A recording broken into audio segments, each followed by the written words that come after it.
ಒಂದ್ಸಲ big boss ನಲ್ಲಿ ಸ್ಪರ್ಧೆ ಮಾಡುವಂತಹ ಅಂದ್ರೆ ಆಟ ಆಡ್ತಾ ಇರುವಂತಹ ಸಂದರ್ಭದಲ್ಲೂ ಕೂಡ ಪೊಲೀಸ್ ತನಿಖೆಯನ್ನು ಕೂಡ ಎದುರಿಸಿರುವಂತಹ ಸ್ಪರ್ಧಿಗಳನ್ನ ನಾವು ನೋಡಿರ್ತೀವಿ. ಅದಾದ್ಮೇಲೆ ಬಿಗ್ ಬಾಸ್ ಮುಗಿದ್ಮೇಲೂ ಕೂಡ ಅರೆಸ್ಟ್ ಆಗಿರೋರು ಕೂಡ ನೋಡಿರ್ತೀವಿ. ಮೈನಸ್ ಯಾವ್ದು ಏನಕ್ಕೆ ಅಂತ ಹೇಳಿದ್ರೆ ಬಿಗ್ ಬಾಸ್ಗೆ ಲಾಸ್ಟಿಗೆ ಕಪ್ಪು ಚುಕ್ಕೆ. ಈಗ ಏನ್ ಹೇಳ್ತೀರಾ, ಅವ್ರು ಆಯ್ಕೆ ಮಾಡುವಂತ ಸಂದರ್ಭದಲ್ಲಿ ಅಂದ್ರೆ ಎಂತವ್ರನ್ನ ಯಾವ ಸ್ಪರ್ಧಿಗಳನ್ನ ಅಥವಾ ಯಾವ ರೀತಿಯಾಗಿ ಅಭ್ಯರ್ಥಿಗಳನ್ನ ಆಯ್ಕೆ ಮಾಡಬೇಕು ಅಂತೇಳಿ ನೀವು ಸಲಹೆ ಸೂಚನೆ ಕೊಡೋದಾದ್ರೆ? ನಾವು ಬಿಗ್ ಬಾಸ್ ಸೆಲೆಕ್ಟ್ ಆದಾಗ ನಮ್ಮ ಬಗ್ಗೆ ಫುಲ್ಲು ಕೂಲಂಕುಷವಾಗಿ ಚೆಕ್ ಮಾಡಿ ನಿಮ್ಮ ಮೇಲೆ ಕ್ರಿಮಿನಲ್ ಕೇಸ್ ಎಷ್ಟಿದೆ ಅಂತೆಲ್ಲ ಕೇಳಿದ್ದಾರೆ. ನಿಮ್ಮದು civil court cases, civil case ನಾವು ಯಾವುದೆಲ್ಲ ಡಿಕ್ಲರೇಷನ್ ಬರ್ಕೊಡ್ಬೇಕಾಗತ್ತೆ. ಸೊ ಅಲ್ಲಿನೂ ಒಂದು ಲೀಗಲ್ ಟೀಮ್ ಇದೆ. ಬಿಗ್ ಬಾಸ್ ಕಲರ್ಸ್ ಟಿವಿಯಲ್ಲೂ ಒಂದು ಲೀಗಲ್ ಟೀಮು ವರ್ಕ್ ಮಾಡ್ತಾ ಇರುತ್ತೆ. ಯಾವುದು ಸೀರಿಯಸ್ ಅಫೆನ್ಸ್ ಇದೆ, ಯಾವುದು ಅವ್ರಿಗೆ ನೋಟಿಸ್ ಬರುತ್ತೆ ಅನ್ನೋದನ್ನು ವೆರಿ ಸ್ಪಷ್ಟವಾಗಿ ಹೇಳಿರ್ತಾರೆ. ಸೊ ಈ ಥರ ಇರಬೇಕಾದ್ರೆ ಹೆವಿ ಕಾಂಟ್ರವರ್ಷಿಯಲ್ ಪೀಪಲ್ ಬರೋದಿಲ್ಲ.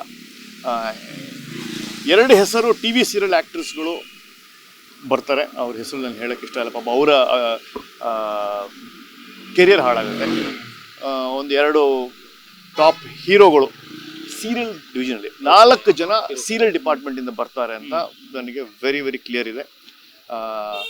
ಫಿಲ್ಮ್ ಇಂಡಸ್ಟ್ರಿಯಿಂದ ನನಗೆ ಎಲ್ಲೋ ಒಂದು ಕಡೆ ತಮ್ಮ ಛಾಪನ್ನು ಮೂಡಿಸ್ಕೋಬೇಕು, ಮತ್ತೆ ಅವರು ಮರಳಿ ಲೈಮ್ ಲೈಟಿಗೆ ಬರಬೇಕು ಅಂತ ನನಗೆ ಜಡ್ಜಾಗಿ ಕಾಣಿಸ್ಕೊಂಡಿದ್ದ ಮೇಘನಾ ಸುಂದರ್ರಾಜ್ ಬರ್ಬೋದು ಅಂತ ನನಗೊಂದು ಅನಿಸಿಕೆ ಇದೆ.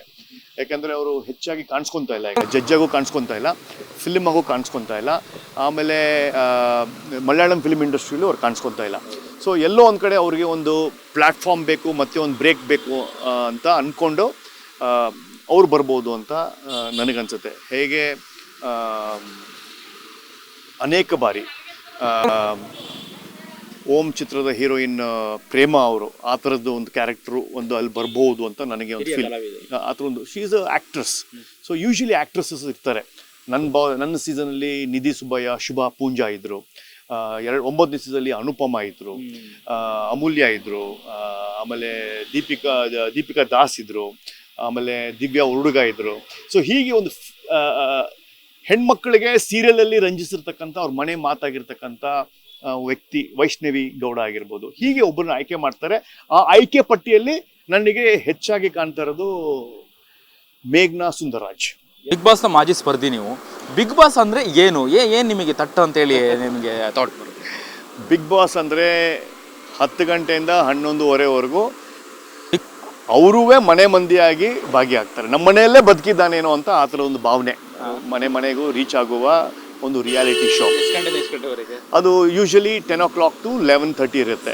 ಸೊ ಊಟ ಆದಮೇಲೆ ಅದು ಅವ್ರು ನೋಡಿಕೊಂಡು ನಾನು ಅವರು ಆ ಮನೇಲಿದ್ದೀನೋ ಅಥವಾ ಅವ್ರನ್ನ ಮನೇಲಿದ್ದಾರೋ ಅಂತ ಆ ಥರದ್ದು ಒಂದು ಅಭಿಪ್ರಾಯ ಬರುತ್ತೆ.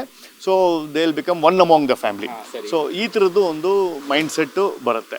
ಎರಡನೇದು ಆ ಫೇಮು ಖಂಡಿತವಾಗಿಯೂ, ಯಾಕಂದರೆ 100 days ಡೈಲಿ ಅವರನ್ನೇ ನೋಡಿ ಅವ್ರ ಬಿಹೇವಿಯರ್ಸು, ಅವರು ಚೈಲ್ಡಿಶ್ ಬಿಹೇವಿಯರು, ಕೋಪದ ಬಿಹೇವಿಯರು, ಅಡುಗೆ ಮಾಡೋದು, ನೆಲ ಒರೆಸೋದು ಎಲ್ಲ ನೋಡಿ ಅವ್ರ ಬಗ್ಗೆ ಸ್ವಲ್ಪ ಲವ್ ಆಗುತ್ತೆ. ಆ ಲವ್ವೇ ಆಚೆ ಬಂದು ಅವ್ರಿಗೆ ಫೇಮ್ ಕೊಡೋದು. ಅಲ್ಲಿ ಒಳಗೆ ಹಿಂಗಿದ್ರಲ್ಲ, ಒಳಗೆ ಹಿಂಗೆ ಮಾಡಿದ್ರಲ್ಲ, ಆ ಥರದ್ದೆಲ್ಲ. ಸೊ ಈ ಎರಡನ್ನೂ ಅನುಭವಿಸಿದ್ದೀನಿ. ಅದೆಲ್ಲ only lucky few. And I am very lucky. ನಾನು ಆಭಾರಿಯಾಗಿದ್ದೇನೆ ಬಿಗ್ ಬಾಸ್ಗೆ ಮತ್ತು ಕಲರ್ಸ್ ಟಿವಿಗೆ. ನಂಗೆ 2 ಸಲ ಅವಕಾಶ ಬಂದಿತ್ತು. ಆ 2 ಅವಕಾಶನೂ ನಾನು 100 ದಿನ ಇದ್ನಲ್ಲ, ಅದೇ ನನ್ನ ಭಾಗ್ಯ. And wonderful experience. What on experience ಅಂದರೆ ಬಿಗ್ ಬಾಸಲ್ಲಿ ಬದುಕಿದವನು ಎಲ್ಲಿ ಬೇಕಾದ್ರೂ ಬದುಕ್ಬೋದು. Karibasaveshwara agri India private limited ರವರ ನಂಬರ್ 1 ಸ್ಪ್ರಿಂಕ್ಲರ್ ಪೈಪ್. ನಾನು 86 kg ಇದ್ದವಳು 71 kg ಬಂದಿದ್ದೀನಿ. ವಯಸ್ಸಾದ್ಮೇಲೆ ಸ್ಮಾರ್ಟ್ ಆಗಿ ಕಾಣ್ತೀರಾ ಅಂದ್ರೆ ಜಿನ್ನಿ. 126 kg ವೇಟ್ ಇದ್ದು ನಾವು ಈಗ 114 kg ಲೆಕ್ಕ ಬಂದಿದ್ದೀವಿ. ಯಾವುದೇ ಸೈಡ್ ಎಫೆಕ್ಟ್ ಆಗಿಲ್ಲ. 84 ರಿಂದ 50 kg ಬಂದೆ. ಆಮೇಲೆ ಸಣ್ಣಗೆ ಫಿಟ್ ಆಗಿದ್ದೀನಿ. ಅದಕ್ಕೆ ನಾನು ಯೂಸ್ ಮಾಡ್ತಾ ಇರೋದು ಜೀನಿ ಸ್ಲಿಮ್.